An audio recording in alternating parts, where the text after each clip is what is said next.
거울을 딱 대드리면 그 순간에 힘을 딱 푸세요.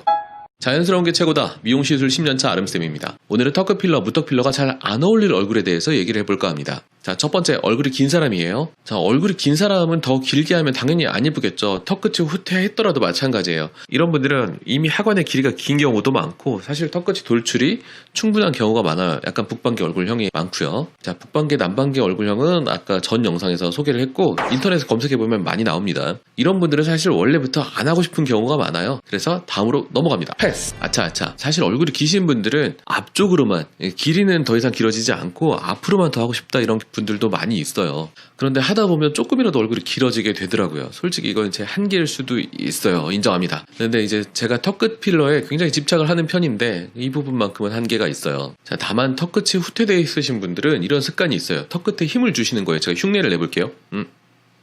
이런 식으로요. 자갈턱이라고도 하죠. 근데 자갈턱을 만들면 턱끝이 우글우글해지니까 늦어도 40대 초반부터는 힘을 주는 분이 있으면 보톡스를 맞으면 좋고요.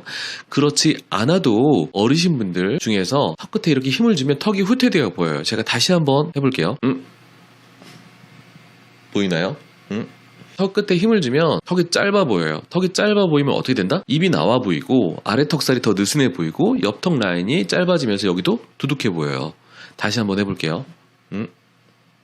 자, 그러면 여기에 실리콘이나 필러를 넣지 않더라도 보톡스만이라도 맞아주면 내가 가진 턱 길이만큼은 남한테 보여줄 수가 있어요. 이건 정도는 해주셔도 괜찮아요. 턱이 후퇴되어 있으신 분들 중에서 열의 9은 턱 끝에 힘을 이렇게 주는 습관이 있으시기 때문에 어차피 이제 턱끝 필러 하실 때는 보톡스를 맞으면서 하는데, 자, 턱 끝에 힘을 이렇게 주고 계신 분들은 이제 대화 중에 벌써 뭐 10분을 대화하고 있다 그러면 저랑 대화할 때 한 7, 8분 정도는 벌써 힘을 이렇게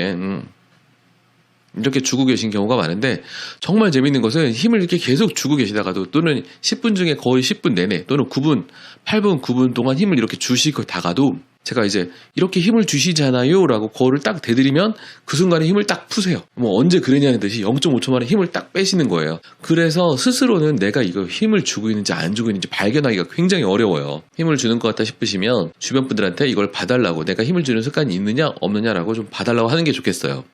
자, 두 번째, 얼굴이 동글동글 하시지만 그것으로 캐릭터가 확실하고 장점이 있는 경우가 있어요. 턱이 약간 짧아서 또는 그래서 예쁘고 어려 보이는 경우도 많이 있습니다. 특히 30대 중반이 넘어가면 우리가 어려 보이는 거에 굉장히 집착을 하게 되잖아요. 얻을 게 확실한 경우에만 하는 것이 좋겠어요. 턱이 약간 또 짧으면 약간 또 소년 같은, 소녀 같은 이미지가 있는 경우가 많이 있거든요. 무조건 하는 게 아니라 전에 영상에서 말했듯이 입이 들어가 보이면, 이게 턱이 나와주면 예뻐질 게 확실한 사람들, 또 턱살이 또 많이 가려지는 게 이득이 확실한 사람들, 또 여기가 길어져서 V라인이 확실히 좀 될 사람들, 이런 사람들만 하는 게 좋겠고요.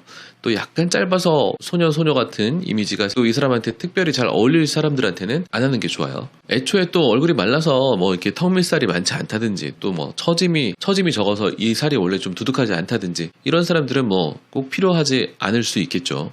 또 동글동글 발랄한 얼굴도 있기 때문에 그런 사람도 안 해도 됩니다. 세 번째, 얼굴을 3등분 했을 때 이마, 중간 얼굴, 하관을 3등분 했을 때 이미 하관이 얼굴이 둥글둥글 하신 분인데도 이미 여기가 3분의 1이 넘는 사람이 있어요. 굳이 뭐 3분의 1씩 굳이 따지지 않아도 아무튼 여기보다, 이 중간 얼굴보다 여기가 벌써 긴 사람들은 안 하는 게 비율이 맞을 수도 있어요. 근데 또 혹시나 코가 낮아서 여기가 짧아 보이는 경우가 있거든요. 그런 경우에는 또 코랑 턱끝이랑 같이 해주면 좋은 경우가 있어요.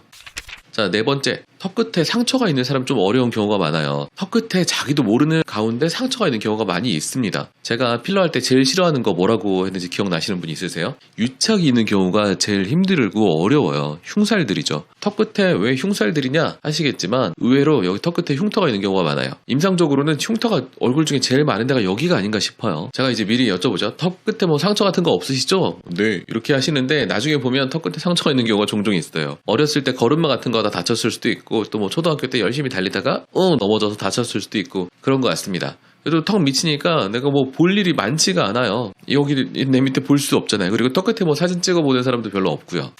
자, 다섯 번째, 턱끝이 딱딱한 경우. 자, 턱끝이 딱딱한 경우에 여자분들 중에는 이렇게 많진 않아요. 대여섯 분 중에 한 분 정도는 여기가 딱딱해서 뾰족한 모양이 조금 힘든 경우가 있어요. 물론 뾰족한 모양이 모두 다 어울리는 건 아니에요. 턱 끝에 이 마지막에 이 뾰족한 그 모양은 조직이 부드러우냐 아니냐를 많이 탑니다. 저는 여기가 좀 딱딱한 편이고요. 자, 필러로 가장 많이 높일 수 있는 부위는 어딜까요? 턱끝, 뭐 코, 뭐 볼, 이마, 이 중에서 보면 턱 끝이에요. 턱 끝 필러로 턱 끝은 1cm 이상 이게 높여지는 경우가 많아요. 그렇게 높여야 될 경우도 많고요. 이제 턱 끝이 조직이 부드러우면 제가 참 뭐 하기가 굉장히 편해요. 뭐 만들고 싶은 모양들을 다 이렇게 만들 수가 있어요. 그런데 이제 남자분들은 딱딱한 경우가 많기는 합니다.